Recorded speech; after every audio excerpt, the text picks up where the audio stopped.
ઉત્તર ભારતમાં શ્રાવણ માસનો ચોથો સોમવાર છે, જ્યારે ગુજરાતમાં શ્રાવણનો બીજો સોમવાર છે.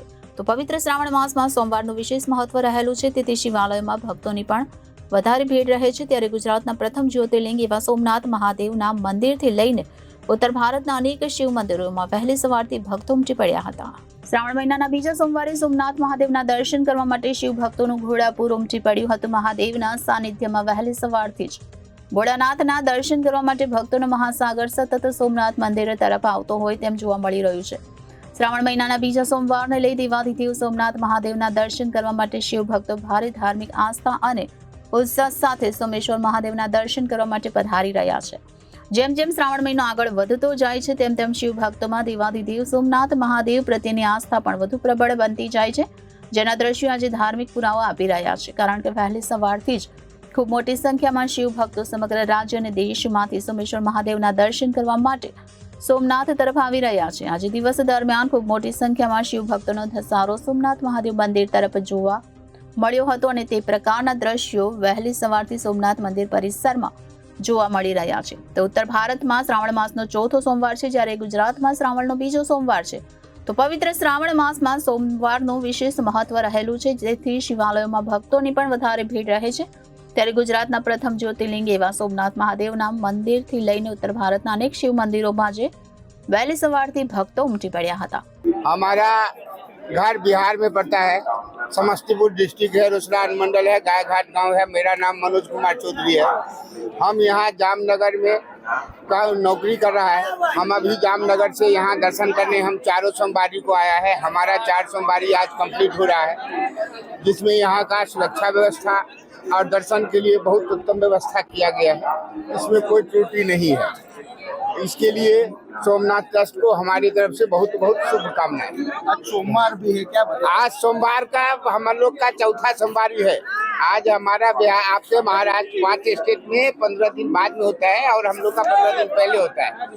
इस हिसाब से हमारा चौथा सोमवारी आज कंप्लीट हुआ है. ये महादेव का बहुत बहुत हम पर असीम कृपा है कि हमारा पूजा शुभ शुभ हो गया. महादेव को क्या प्रार्थना की? महादेव को जगत का कल्याण करने का प्रार्थना किया है. सोमनाथ महादेव त्राहिमां शरणागतम जन्म मृत्यु जरा व्याधि पीड़ितम कर्म बंधनैः. आज रोज અમાવાસ્યાંત શ્રાવણ માસનો બીજો સોમવાર છે. ભગવાન સોમનાથને આશુતોષને નતમસ્તક દંડવત પ્રણામ સાથે પ્રાર્થના કરીએ.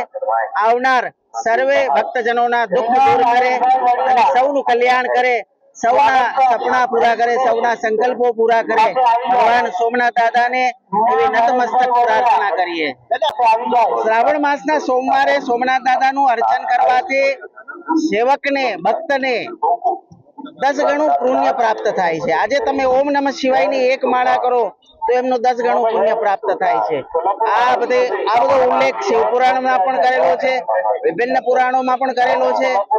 શિવ અજન્માનો લોકાન, એટલે એમનો કોઈ જન્મ નથી અને સ્મશાનમાં રહેનાર, બભૂત રમાડનાર, નિરંજન નિરાકારી ભગવાન શિવની કૃપા સર્વે ભક્તજનો પર અવિરત વરસતી રહે, આવી સોમનાથ દાદાને નતમસ્તક પ્રાર્થના. જો ન્યાયયાત્રા તો 3 દિવસથી એમણે ચાલુ કરી છે. મારી દ્રષ્ટિએ અને બધાની દ્રષ્ટિએ ન્યાયયાત્રા એ ફક્ત કોંગ્રેસે પોતાની રાજકીય હયાતી બતાવવા માટે, પોતાનું અસ્તિત્વ બતાવવા માટે આ યાત્રા કાઢી છે. જે મુદ્દો લીધો છે એ મુદ્દા જે હોય એ મોરબીનો હોય, રાજકોટનો હોય, વડોદરાનો હોય કે સુરતનો હોય, અમારી ગુજરાતની ભારતીય જનતા પક્ષની ભૂપેન્દ્રભાઈ પટેલના નેતૃત્વવાળી સરકારે જે શક્ય છે તમામ પગલાં લીધા છે. અસરગ્રસ્તોને કે બધાને જે થાય બધી મદદ કરી છે. કાયદા મુજબ જે કાર્યવાહી કરવાની થાય એ કડકમાં કડક રીતે કરી છે. અને નામદાર હાઈકોર્ટ દ્વારા પણ જે માર્ગદર્શન આપવામાં આવ્યું, જે સૂચના સરકારને આપવામાં આવી એ પ્રમાણે સરકારે બધી જ વ્યવસ્થાઓ કરી અને જે લોકો આરોપીઓ છે, જે લોકોના કારણે આ બધા અકસ્માતો થયા, જે લોકો આમાં સંડોવાયેલા છે, એવા તમામ સામે સરકાર કડક કાર્યવાહી કરી રહી છે. એટલે કોઈ ન્યાયયાત્રા નીકળે કે ના નીકળે, કોઈ માગણી કરે કે ના કરે, સરકારની અમારી ફરજ છે કે અસરગ્રસ્તોને જેમને તકલીફ પડી છે એવા તમામને મદદરૂપ થવું જોઈએ અને જેમણે ખોટું કર્યું છે એ બધા સામે કડકમાં કડક કાર્યવાહી કરવી જોઈએ. એ બધી કાર્યવાહી કરી છે અને ચાલી રહી છે. એ ગુજરાતની જનતા જોઈ રહી છે. સ્વાભાવિક છે કે ગુજરાતના લગભગ 5 લાખ કરતાં વધુ સરકારી કર્મચારીઓ છે. એમાં શિક્ષણ વિભાગના શિક્ષકોની પણ ખૂબ મોટી સંખ્યા છે અને ગુજરાતના લગભગ તમામ ગામોની અંદર 35-36 હજાર જેટલી શાળાઓ ગુજરાત સરકારના માધ્યમથી ચાલે છે.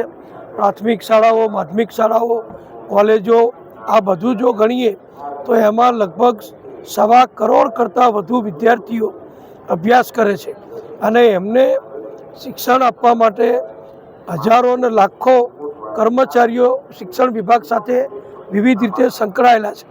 આ પૈકી કેટલાક લોકો વગર રજાએ પરદેશ જતા રહ્યા હોય અથવા બહાર ગયા હોય કે બહાર જઈને સેટલ થયા હોય અને અહીંયા એમની શાળામાં હાજરી ચાલતી હોય, એવું કેટલાક કિસ્સા તાજેતરમાં સરકારના ધ્યાન ઉપર આવ્યા છે. મીડિયા મારફતે પણ ધ્યાન ઉપર આવ્યા છે અને મેં જે નિવેદન જોયા શિક્ષણ મંત્રીશ્રીના એ પ્રમાણે સરકારે આના અંગે ખૂબ ગંભીરતાથી નોંધ લીધી છે અને દરેક ડીઓને દરેક જિલ્લામાં બધાને સૂચના આપી છે કે દરેક શાળાની અંદર શિક્ષકોની નિયમિત હાજરી પૂરાય અને જે ખોટી હાજરી પૂરી છે એમની સામે પણ સરકાર પગલાં લેવાની છે.